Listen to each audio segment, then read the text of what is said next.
tayo sa seawall. Good morning. Andito po tayo sa seawall.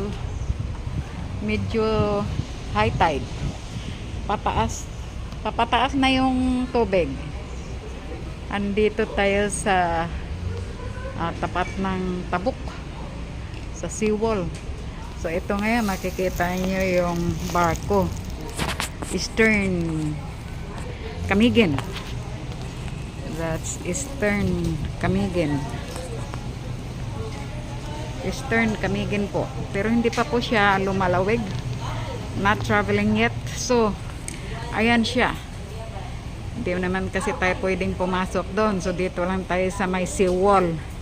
Pero malapit lang. Siguro mga 10 meters away. Dito sa seawall.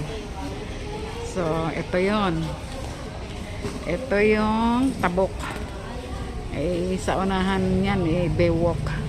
Andito sa malapit ng pier ng Palumpon. Ayan yung barko ng Eastern Camiguin.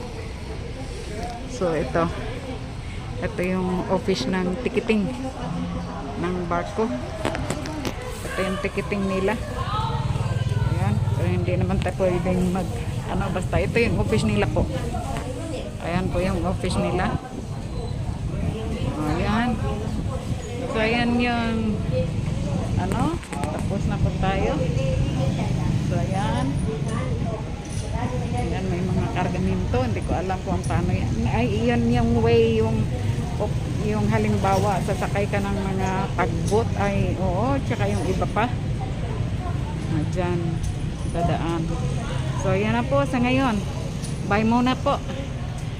At tayo magluluto. Sige po. Bye-bye po. Thank you po.